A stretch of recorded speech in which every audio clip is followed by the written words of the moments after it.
All I ever wanted to do in this world was something good.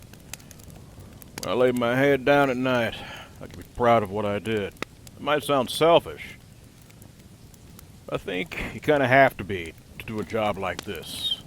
And of course, you want to have to help people and put others away in prison. It's a strange double-edged sword. In any case, I remember my grandmother telling me, everyone is on a side. It just depends on what side you choose to take. Either side will think they are on the right side and the rest on the wrong side. It's what you do that determines your quality. For a good part of my life, I never caught that meaning until I became a paralegal for the city of Savannah, Georgia. It gave me some clarity to know I was putting away the type of people that would prey upon the innocent people of this city, and state for that matter.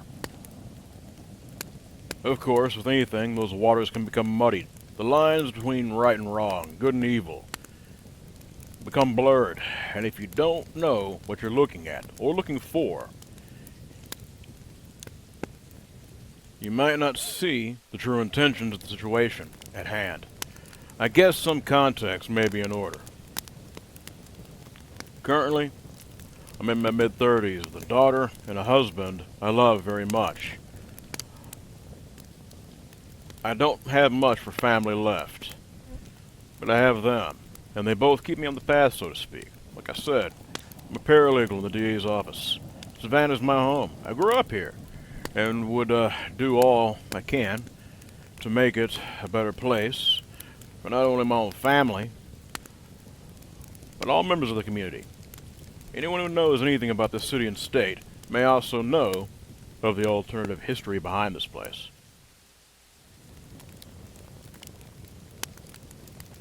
I'm talking about the supernatural aspect of the community I live in. A long history of Voodoo, Hoodoo, and the restless spirits that reside here. There is, of course, a lot more going on. For the sake of this story, my story, we'll keep it within those parameters. What I said a little earlier comes into play. I grew up with restless spirits. The house I started my life in was very active, and it seemed to me the spirits with residing there were not much different than any of us. We all had good days and bad, if you catch my meaning. And then there was Roz. She and I have been best friends since we were little girls. Because of the activity in this house, we eventually find out Roz is a medium. I know there are a couple of kinds on mediums. I don't think she really fits into any particular one category. In the adventures we have had, I've seen her do some amazing things, and very scary ones as well. Going into details about our misadventures are a tale unto itself. She finally settled into a place that would work for her. Medium, ghost whisperer, pagan powerhouse, and astral projection. If we're being honest, I know less about all this than I might sound. I know what it looks like when something isn't right. When that happens, I go to her. I was shocked to find out how much the supernatural plays a part in everyday life, in all aspects of it. And this in turn led me to Barry Turner, the mayor of Savannah. I've met him on a couple of occasions. He always seemed a little off. To me, at least. He always put up a real good front. The thing that really made me take notice of him, however, was his incredible streak of luck, and virtually no opposition to him and his policies. To me, this didn't feel normal. When I started to dig, I found some interesting things that stuck out to me. Both times he was elected were landslides. This may not be common, but the opposing candidate was only able to get 50 votes in if they were lucky. Some of his policies and dealings seemed to come up a bit shady. Certain deals didn't make sense. And without going into much detail, some cases criminal. Here's the thing. It all went unnoticed. No one batted an eye. The entities in any system that are responsible for keeping an eye on these kind of things never even looked his way, including myself. Now, I can imagine what you're thinking. Every politician is in some way a scumbag thief and a criminal, and I would most certainly agree with you. However, said politicians will keep things like this in secret. Barry Turner is not. Everything is public record, and no one even cared to glance an eye, even by accident.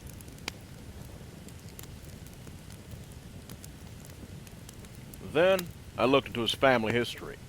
This isn't something you usually do, but considering the circumstances, I felt it would be prudent. His family is old, and I mean dating back to slavery old, along with a very long family history. And this came the ties in old world voodoo and hoodoo, and even then, some of his connections in this current time led to certain people who conducted themselves with this type of practice. I began to realize I was in over my head. As much as I wanted to stop and just leave it alone, no, I couldn't. Besides, it would go against why I took this job in the first place. The only option I had was to go to Roz, to see if I could find out what was really going on, and of course, what I suspected to be true. I'm not going to pretend I know what she was doing.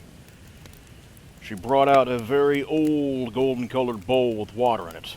She said some words and began to look into the bowl. Stayed there a while. To my impatient ass, it felt like a good couple of hours. Her expression was grim. If I could guess, or had to guess, genuine look of terror. She told me my suspicions were correct, but it goes deeper than that. Some real old world magic, practices that haven't been done in hundreds of years, practices that have dated longer than the existence of this country. And then she hits me with people as powerful as this are going to know that we have been snooping. Fantastic? At the same time, the DA looked over what I compiled. Even he was hesitant about going forward with this case. But even he knew he couldn't look the other way. Against all odds, we pressed forward, starting the legal process to remove this man from office and have him face criminal charges for the dealings he had been conducting. It cost him his life. One by one, all the people connected to this case started having accidents, illnesses, having terrible things happen to them and their families. It was either leave the case or die. The only one left was me. I passed the caseload to the courts and let them handle it. As I stepped back, I took some time, tried to distance myself.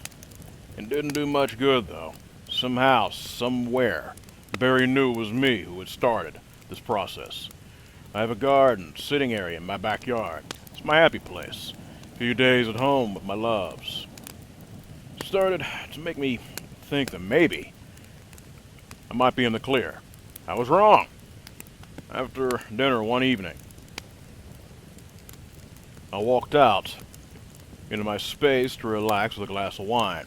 It was a warm night, clear of clouds. It was perfect. Sitting on a wooden bench, my head started to hurt so much.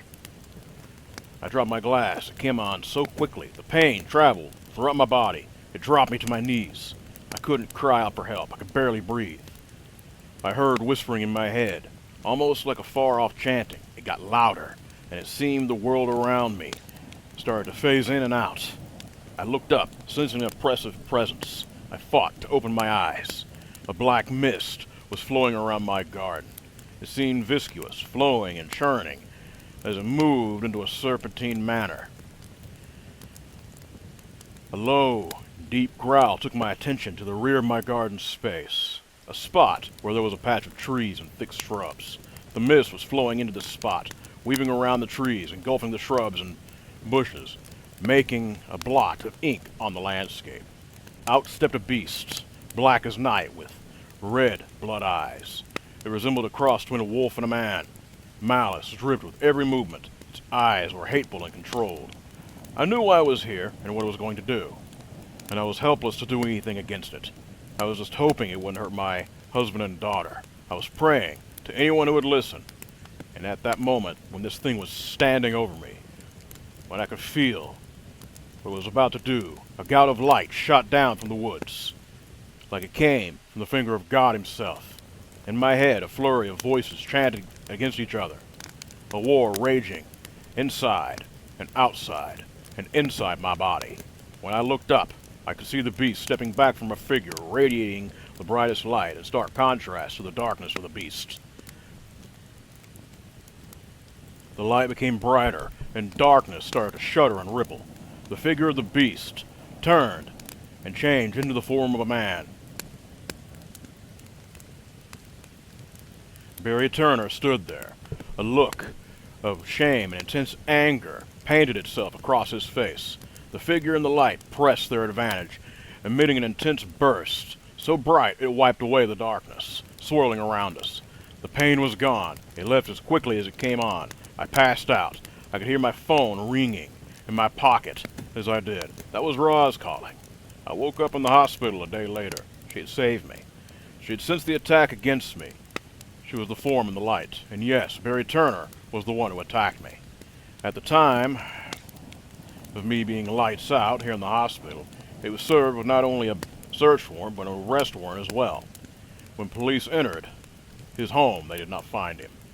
What they did find was what they thought was evidence of an explosion of some kind.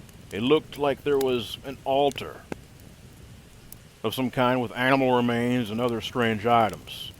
Everything was, of course, pretty much blown to pieces, and the area was blackened with soot and ash, as well as a hole in the wall, not far from the altar. He was nowhere to be found. Evidence collected from his laptop gave enough for officials to convict him for his illegal dealings. That's, of course, if they could find him. I don't know where he is, but I do know he's still out there. I can feel his presence, like a tether. I don't know if I'll ever see him again, or if he will try to attack once more. I have no answers, only fears. One thing I do know is that with Roz's help, we will eventually find him. I'm just now able to talk about this. Still, I'm not even sure I want to. Maybe it's because this is a safe space, or so you say, in your show. I can't imagine you're going to believe me. Hell, I don't know how much I believe it, and I was there. I've lived in the woods my entire life, seen all manner of animals and strange things. I'm assuming that's just rural life. I've really never taken much stock in odd things, mainly because I'm an odd person. I do, however, have a sense of reality. I don't much put a whole lot of faith in things that go bump in the night. Mostly everything goes bump in the night around here. The night I saw a giant dog, wolf, monstrosity thing go running across my field, stop and glare at me with orange-red eyes, I changed my perspective on things like this. Before I go any further, let's put something like this into an understandable way of thinking. Let me give you some context on an impossible situation. I live in Palmyra, Maine. It has that northern small town feel to it. A simple way of life, and ease that you don't find too much anymore. So much so, I never left. It's home. Most hasn't changed in 143 years, other than a few new homes and buildings. Mostly, it's a farming community, wildlands as far as the eye can see. We live in the northern section of the township. Like I said, it's mostly farms and forest. Our nearest neighbor is 100 yards away, and a mile away in the other direction. To the north, sprawling forest and fields. I explored this area a lot as a kid. After my grandfather came home from Vietnam, he purchased 200 acres and began a nice, quiet life. Built the family house we live in and several barns, raising livestock and growing every kind of food that grows out of the ground. There was something else as well. Something as I look back on now, saved our lives.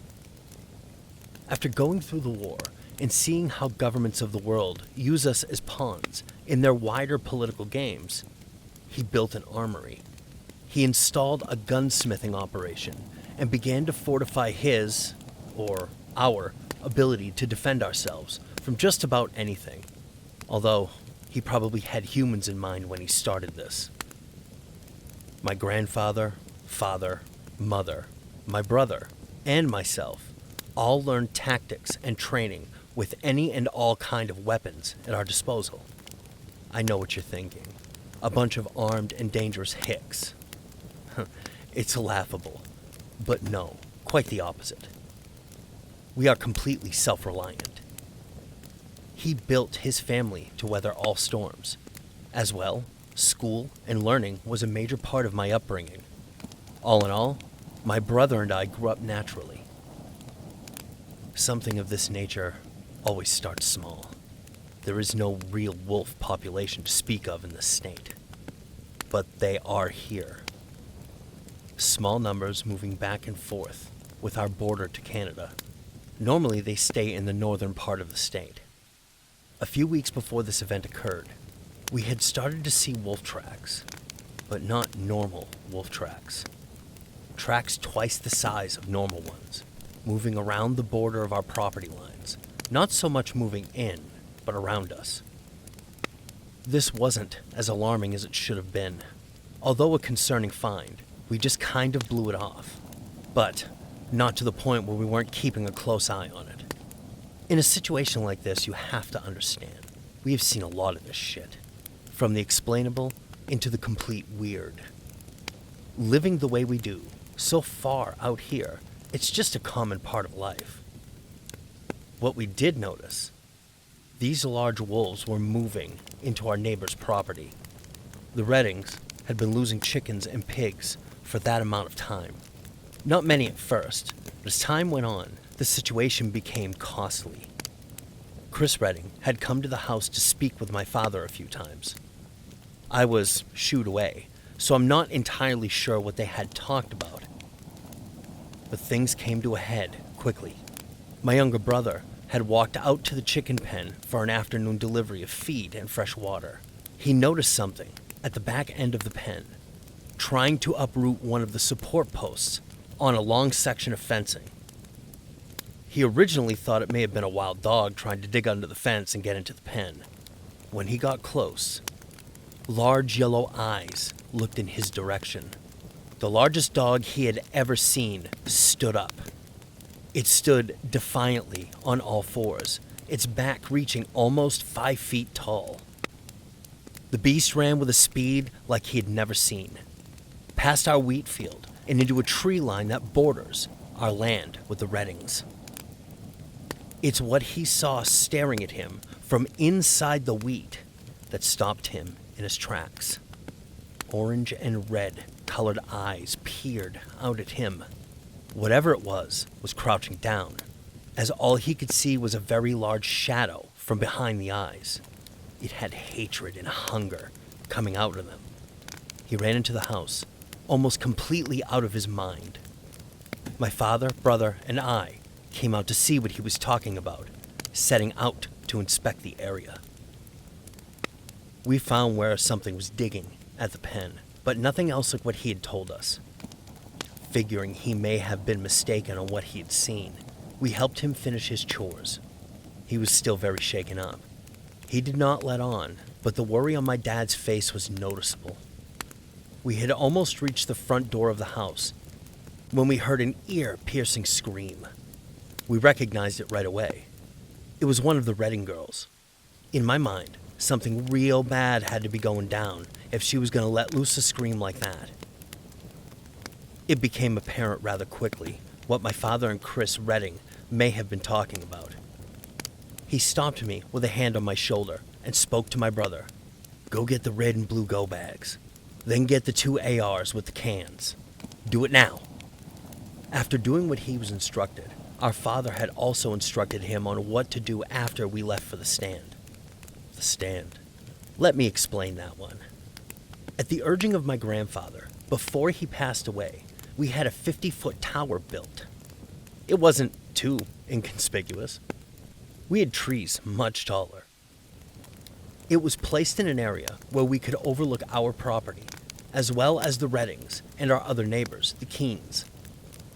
It was a way to keep an eye on ours, as well as the people next to us. We all looked out for each other, as the only immediate form of law enforcement was ourselves, if anything happened to any of us. By the time we reached the stand and climbed to the top, the siege of the Redding house was already happening. I couldn't believe what I was seeing. 6 large wolves surrounded the house. A much larger one, standing like a man, stalked around the homestead. My father had told me the ones on 4 legs were dire wolves. It was thought the dire wolves had gone extinct, but us northerners who lived out in these areas knew they were still here. They kept the bear and deer population in check. This was something they never did. The other one, he had no idea. He had heard stories of walking wolves, but they were just that. Stories. The go bags were filled with magazines for our ARs. Our rifles had suppressors on them. Considering on all the rounds we were about to be firing, it was prudent to have them. They were only going to quiet the rifles enough, so you couldn't hear them at the police station the next town over. Before we move on, it should be noted, this is where the account you have heard on various forms of media will differ from my story. Believe what you like, I was there. We rested our rifles on the planks built into the stand's top platform. Looking through our optics, we could see the house and all the creatures there. I was terrified, and I was shaking. I couldn't get a good bead on anything. My father noticed this. I know you're scared. I am too. Think about if that was us. Think about Mom, Nana, and Mikey. What if they were in there, hoping someone was here to bail them out? I'm gonna put a round in the dirt in front of the lead one. See if we can get them 4 legs to run off. See if we can get 2 legs all to ourselves. If they don't run, put 2 rounds in the hip of the lead 4 leg. Trust me, once you start teeing off, the shaking goes away. He wasn't wrong. He did as he said he would. The round struck the ground in front of the lead dire wolf. It backed off and ran for the tree line along with 2 others. 2 legs, and the other 3 dire wolves made their way right for us. We lost 2 legs once they hit the trees. The other 3, it was a shooting gallery. We opened up and covered the woods and trails with lead. After both of us emptied 2 magazines, 2 dire wolves lay dead. The other had fled. Its injuries were not known to us. Mind you, that was terrible shooting. The problem was the speed and agility these wolves had. The way they zipped in and out of cover. I think we were both lucky to only have used 2 mags apiece. Now the real problem. Where did 2 legs go? Neither of us saw where he went. At one point we thought maybe he had fled. That was until we saw the tops of the trees swaying. Once we focused our vision in the fading light, this beast was jumping from in between the treetops. While we shot at the dire wolves, 2 legs had moved around behind us. It leapt from the treetops, muckling on to the side of the platform that we were on. Dad and I spun around. Both of us started firing into the chest and head of this man-wolf. It was annoying the hell out of it, but didn't seem like it was doing much damage. My mag was out. Dad had just loaded a new one into his rifle, and he started rapid firing, pulling his trigger as fast as he could, slowly advancing toward the beast. 2 legs was growling and roaring.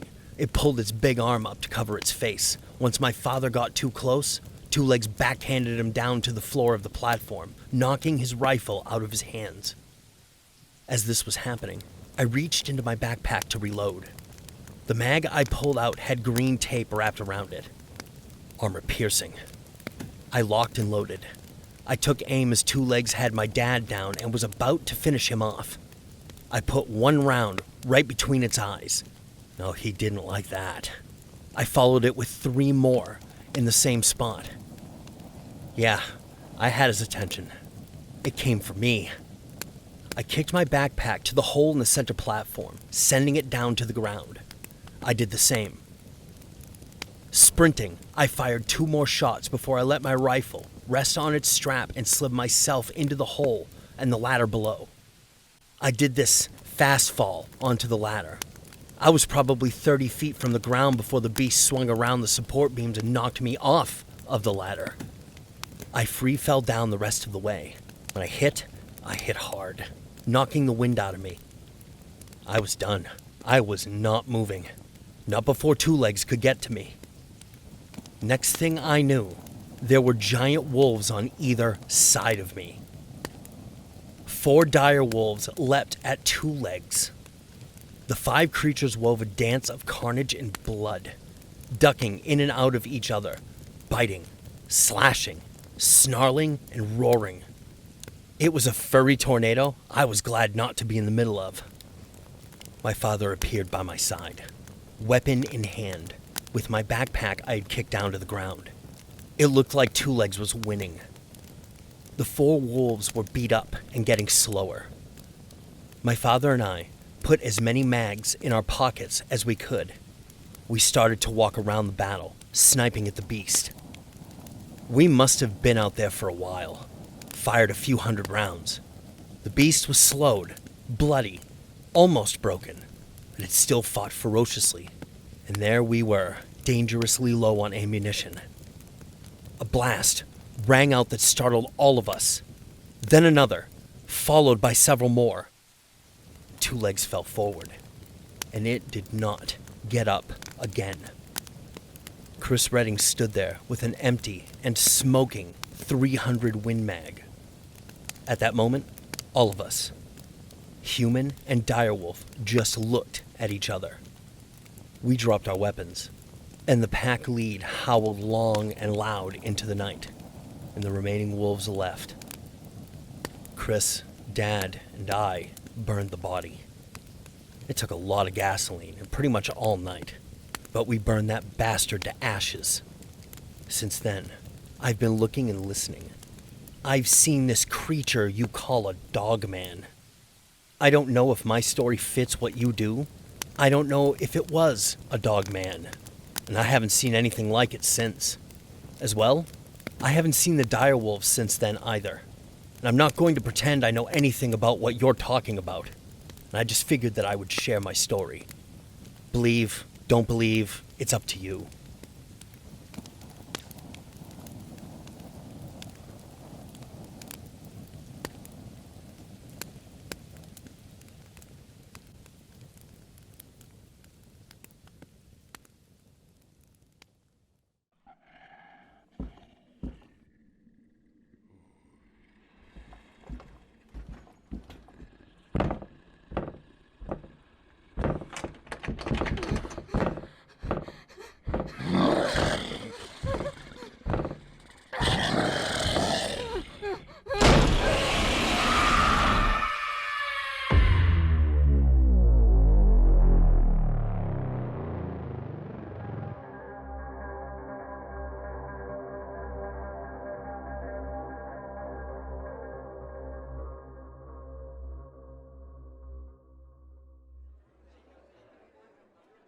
Come on, Brown. You gonna rub that all day? Cole continued to run a rag down the length of his M4. He made like he never heard the skinny brown-haired man standing next to him. Cole looked around at the spacious airplane hangar he shared with many others. Half of the hangar served as a makeshift barracks for troops about to go out on mission. The other half became a staging and planning area. Some were writing letters, others cleaned their weapons, and some just relaxed before the mission at hand. After looking at every possible person and thing in the hangar, Cole turned to the skinny man standing next to him. Myers, I will polish my weapon as often as I want. Maybe you should worry about your own instead of mine, Greenhorn. The other men lounging around the two instantly became loud, taunting and laughing at the young Marine. The revelry calmed to a murmur as the platoon lieutenant materialized from the sea of men and bunks. He was stone-faced and he gave warning glances to the men around him. Then, turning his attention to Cole. "Sergeant Brown, come with me." Cole got up and followed the man the length of the hangar, to a door on the south wall. After a short jaunt down a hallway, he was led into a room with the commanding officer and the chaplain. The major continued to talk on the phone, but he looked jittery and wouldn't look Cole in the eye. The chaplain motioned for him to sit in the chair next to him. Whatever was going on, Cole didn't like the feel of it. It was never a good thing when the chaplain gets involved. Usually it means something bad has happened. The major and the chaplain looked at each other, as if to silently urge the other to do the talking. "Cole, I'm terribly sorry to have to tell you there's been an accident," said the chaplain first. "You're going home, son. Your parents have been murdered." Cole couldn't believe his ears. His parents were what? The chaplain continued to talk to him, but he heard none of it. His world blurred a little, becoming a faceless, voiceless void. Every memory of his parents rushed back to his mind. He could see their faces smiling at him as to tell him everything would be all right, but Cole knew it wouldn't be.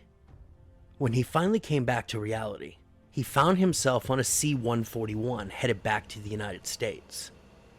Cole tried to digest the news and come to some kind of acceptance, but it just wasn't working. How could something like this happen?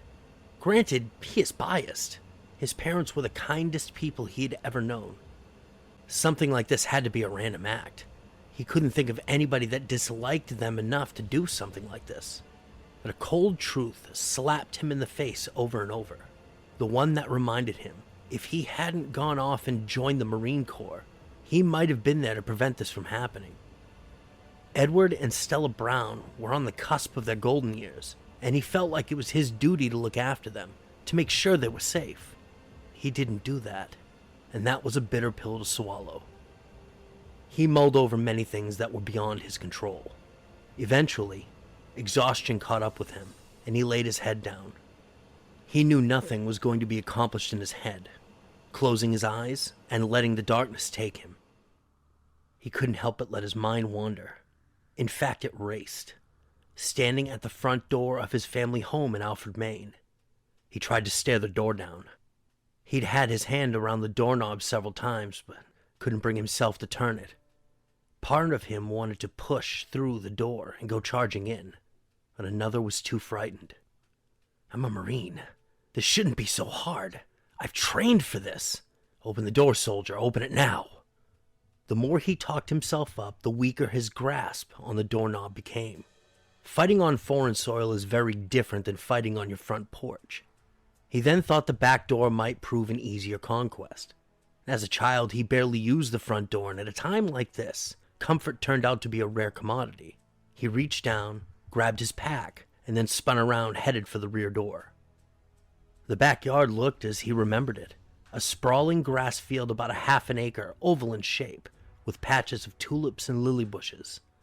A thick tree line marked the boundary to the deep Alfred woods, with only a single trail mouth dotting the center. The sweet scent of the lily bushes wafted over to him via the light breeze flowing through the yard. It calmed him as he walked up the stairs onto the rear porch. He pulled down the yellow police tape off of the door. As he grabbed the doorknob, he noticed something strange. Strange marks on the door trim. 3 deep gouges that resembled claw marks. They were rough on the outside, but they were deep and smooth on the inside. Whatever made these marks were sharp and powerful, and he kept this in mind as he turned the knob and opened the door. The gloom beyond the doorway hung heavy in the air, like a virulent cloud. Streams of light sparsely flooded through the small openings in the blinds covering the windows. It was hard for Cole to believe that this place held the last terrifying moments of his parents' lives, when it held so many good memories for him. Within the surreal tranquility of the darkness, he could feel an underlying presence. The floors were dirty from men and equipment moving in and out. Other than the grime, the house was exactly as he remembered. He moved down the hallway to the master bedroom. The door still had yellow police tape clinging to the door jamb. He realized he wasn't ready to go in there yet. He returned to the kitchen, finding the liquor cabinet. He had retrieved an unopened bottle of Jim Beam, popping the top and taking a hard pull. It had been a long while since he had taken a shot of anything. He partially gasped for air as the hot liquid burned its way down to his belly. The next few shots went down a little easier as he commenced to making the place livable once more. A few hours and an empty bottle later, he completed the scrubbing of the house. Cole was in full Marine mode at this moment. He went to the master bedroom, tearing down the yellow tape and storming in like he had an entire platoon at his back. The stillness of the room halted him instantly. He didn't know how to handle the situation. He half expected the perpetrator to be waiting for him. What he got was a completely different world. Devoid of sheets, the bed sported a single red stain in the middle. His eyes began to water and he could no longer hold back the pain. He never mourned his parents. He always found a way to hold back the hurt. Tears that streaked down his face were replaced with a snarl. A rage came over him. He would shed his tears later. It was time to bring the justice hammer down. Plus, it was just easier to deal with it this way. Bastard! Killed them while they slept! Cole boiled with rage. He punched a hole in the wall next to the closet door. That's when he noticed 3 claw-shaped marks on the molding of the door. They were identical to the marks on the door jamb outside. He asked himself, what else may be in the room? He wondered if the police left a stone unturned. He scoured the room. Whomever investigated this room didn't leave anything. That was until he found a strange tuft of hair under the dresser. Its thickness and weight were curious as to its copper color. He put the tuft in a plastic baggie and retired to the couch in the living room. He needed to stop and just relax. The beam did the rest, and he was out for the night.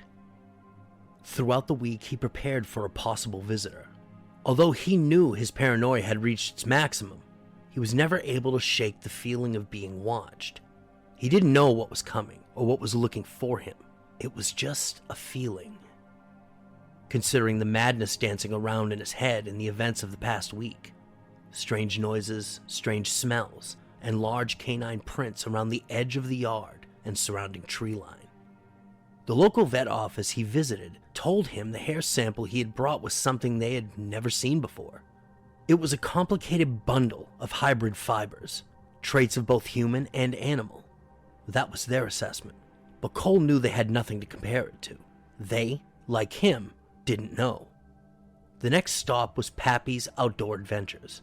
Pap is a family friend and the owner of a hunting and outdoor outfitter shop. Cole also knew he loaded his own rounds and resold them, sometimes making special ammunition. Imagine Pap's surprise when Cole asked for a box of silver bullets. But Cole turned out to be the one with the raised eyebrows when Pap produced 2 boxes from behind the counter. Pap asked a lot of questions, and Cole also had a few of his own. Ultimately, he left the shop knowing Pap thought he had lost his mind. And maybe he was right. Maybe Cole tried to rationalize his parents' death with the proverbial monster under his bed. Not even the authorities that investigated the case would give him any information. They had as little as he did. So in that respect, here he was, booby-trapping his house so he could get one shot at his monster. One he had never thought of till he had come back home. The Corps had a way of dispelling childhood myth and ideology. Opening the back door to his house, he had opened up a can of worms that brought him back every sight, sound, and smell, and memory of a proverbial shadow that had followed him since the day he could remember. And now here he was, home alone, Marine Edition. He'd done an inspection of the house, both inside and out. There were claw marks on the roof and the lower sections of the house. Whatever left these marks made its message clear that it could come and go with ease, and he couldn't do anything about it. That's why he decided the best course of action might be to trap it in the house. There, he could get a shot off, at close range, with a .45 caliber handgun. It could be devastating. He used fishing line to make trap wires on all the doorways of the house. Connected to these wires were flares. By today's standards, these traps were pretty primitive, but they were only meant to slow his pursuer down. The last trap consisted of a raw pot roast, and some fishing line that would set off the floodlights above the rear door. The Corps taught him to work with less. All he needed was a clear shot, and he believed he could end this nightmare tonight.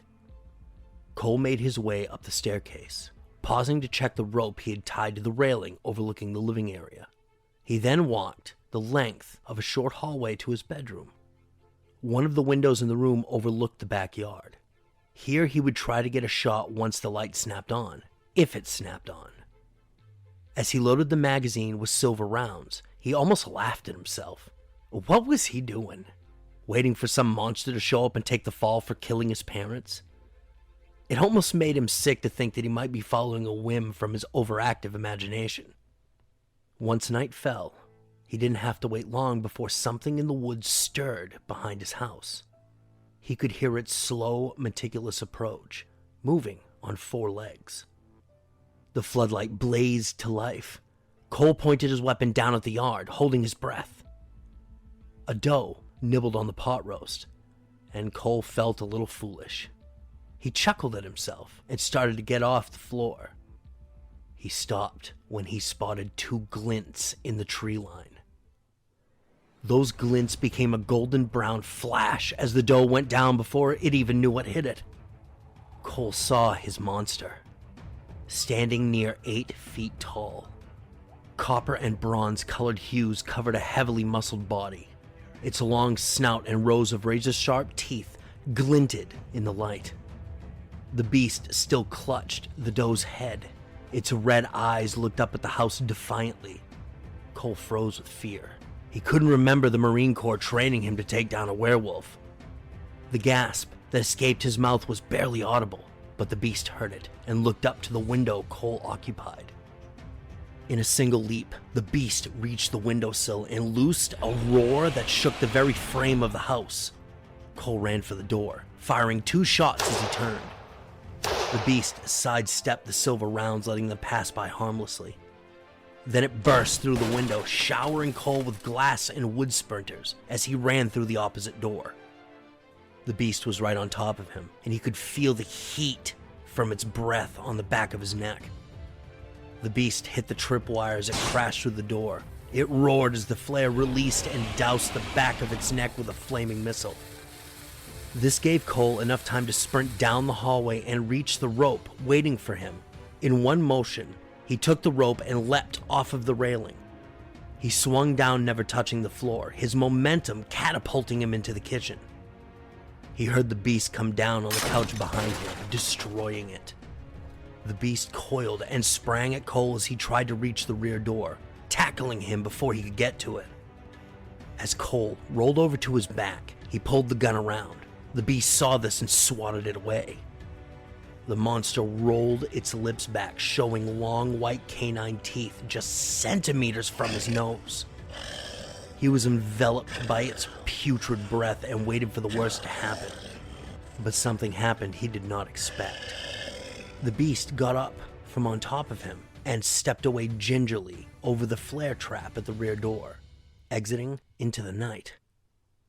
What was so special about him? What purpose is he meant to serve?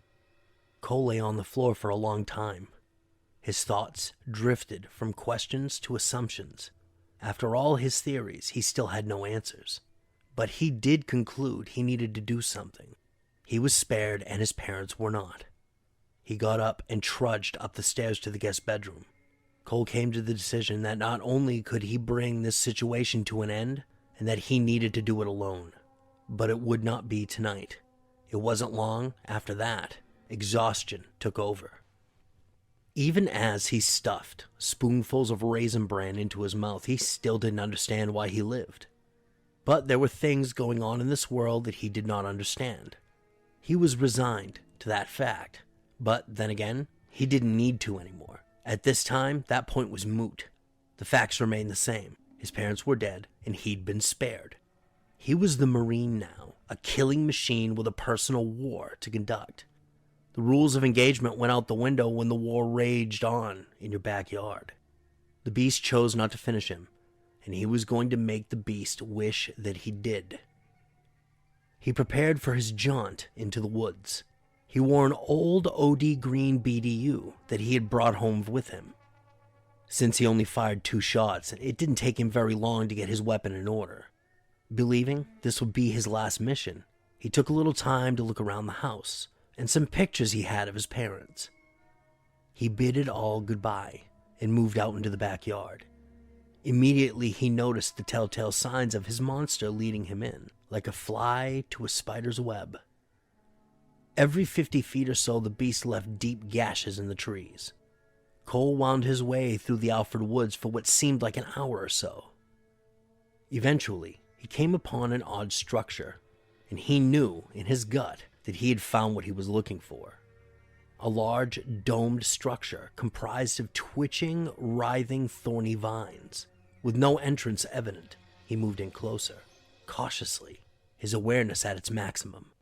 When he was close enough to touch it, a section of the vines opened, revealing a door. He pulled the handgun from his jacket, keeping it low in front of him in a defensive position.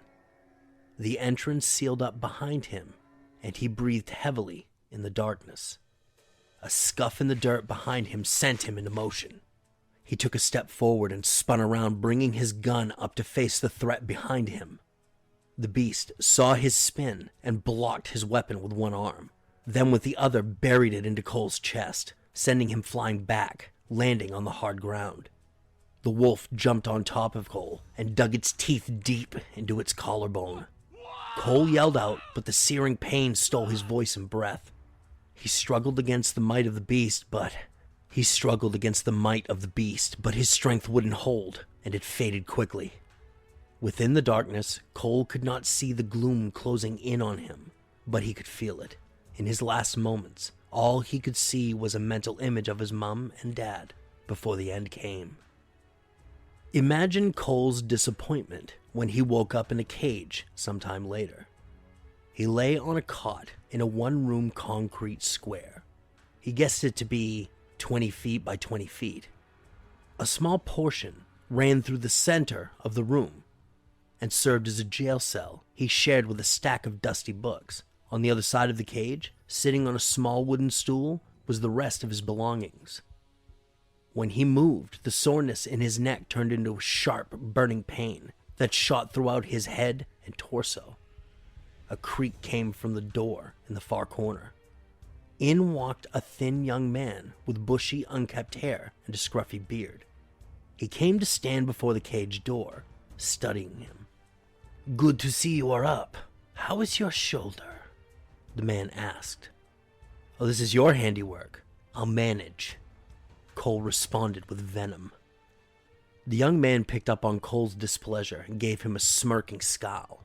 How could he be so ignorant of the gift presented to him? "I am truly sorry, my lord," the man said with heavy sarcasm. "But you wouldn't understand your purpose if I were to explain it. That's why the tomes are in there with you. The words of our sages and scholars will be able to tell you what I cannot." Cole had no idea what the man was trying to say, but that was relative. He remembered his parents, and his anger flared, almost to the point of explosion. "You didn't have to hurt my family," Cole snapped. "On the contrary, I did. I had no idea if you were going to come back. I could not wait. The eve of the blood moon fast approached. The Browns weren't your parents, but more your caretakers. They knew their role, and they performed their duty. Read the tomes. The ascension begins the day after the morrow.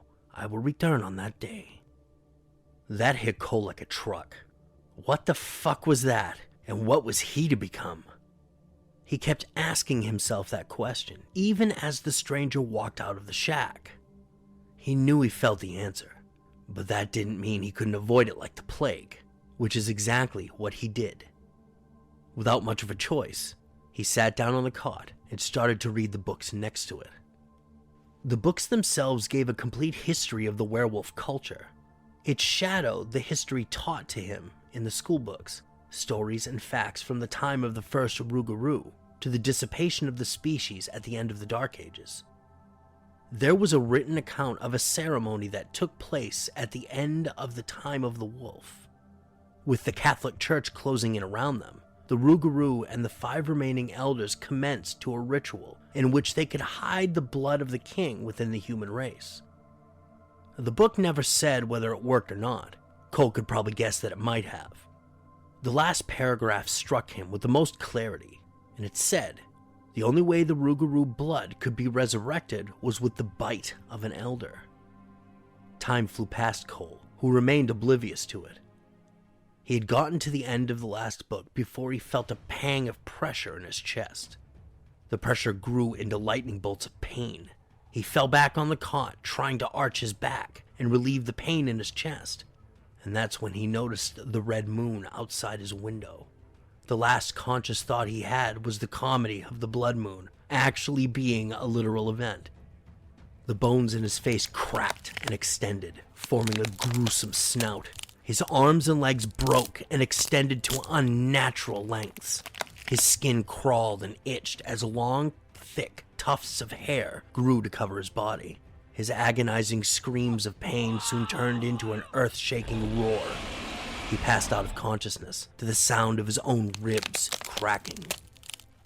When Cole opened his eyes the next day, he wasn't sure if he had dreamed the events of the previous night or lived them. He was dripping with sweat, but he felt good. Better than good, actually. He felt like he could move a mountain. Cole looked over to the bars to find his captor staring at him intently. "How are you feeling?" the man asked. "I suppose you must have heard." "Yes, I heard your cries turn into roars. I watched a mere man turn into a king.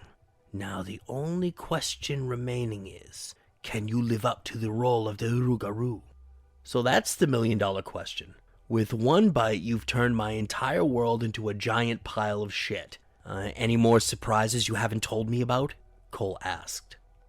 The stranger smiled at Cole, exposing his canine teeth.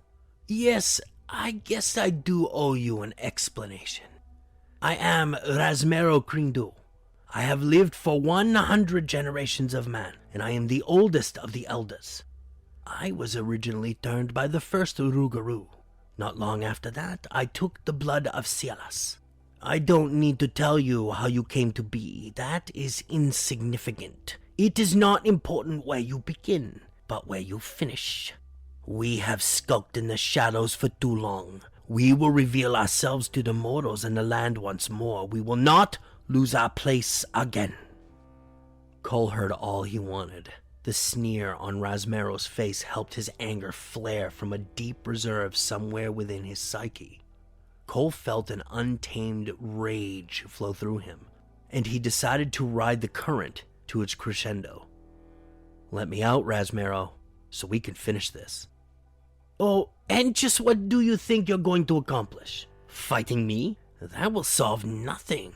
We aren't here to fight. We are here to bring about the age of the wolf." "Last chance. Let me out." Cole began to growl. Rasmero started to back away from the cage, noting the red sheen from Cole's eyes. He'd seen this look before, on the first Rougarou. Cole opened himself up to the red wave forming in the back of his mind. It hit him like a tsunami that enveloped everything in his consciousness, with a warm red anger and vengeance. Never had Cole felt this kind of power and strength. He even surprised himself with the ferocity, as the door and the backpedaling Rasmero went clean through the far wall. He changed into the feral monster he originally sought to destroy. There was no pain for this transformation, and it felt like it only took seconds. Rasmero came crashing through the other door, obliterating it. Cole stood a full 3 feet taller and 2 feet wider than Rasmero, even though he was also in beast form. A platinum mane ran from the tip of the Rougarou's nose to the small of his back. His black, glossy hair covered his body like a thick armor. His muscles tensed as he loosed a roar loud enough to alarm the town of Alfred, Maine. Rasmero stood astonished with the size and power of the newest Rougarou, as he fell upon him in a fury, slashing, raking, and pummeling him up against the northern wall. Rasmero brought a knee up into Cole's abdomen. He stumbled backward a couple of steps. Razmero coiled like a viper and leapt into the Rougarou, driving him hard into the chest. The two slammed into the opposite wall. Razmero came up pounding Cole with a succession of rights and lefts, but the Rougarou swatted him aside with ease. Razmero went flying into the wall, to the right, just above the hole his body had made earlier. He landed on his feet and clutched a silver spike he'd found laying amongst the shattered wood and concrete. He jumped up and charged at the Beast King. Cole rose to his feet. Seeing his adversary coming at him, he readied himself. Once Raz moved in closer, Cole threw out a lightning-fast roundhouse. Razmero ducked under the errant punch and planted the spike in Cole's abdomen. The king roared and fell backward, reverting back to his human form. Razmero jumped down on top of him with the intent of beating him into submission. Cole tried to roll under Razmero's assault of fists, but Raz wasn't going to let him go this time. Razmero came down with his maw, going for Cole's neck, but he brought his arm up and Razmero clamped down on it, driving his teeth deep into his forearm. He yelled out in agony, the pain and loss of blood exhausting him quickly. With his other hand, he felt around for anything he could use to fend off this monster. His fingers brushed up against cold steel. And that's when he found his .45. He brought the weapon up to Razmero's chest, letting 3 rounds go. The wolf let go of Cole's forearm, falling back and laying still. He got up slowly, removing the spike from his stomach. It wasn't supposed to end this way, Razmero said through the blood welling up in his throat. You will not be able to stop the apocalypse. Ragnarok will destroy you. Razmero breathed his last breath, falling silent. As Cole contemplated the events from a few days before, he'd wished he'd thought things through. Killing Razmero might have been a bad idea. His parents and the Corps taught him better than that. Plus, he wasn't sure where to begin. The books told him of a small town in Germany that was said to be the birthplace of the werewolf.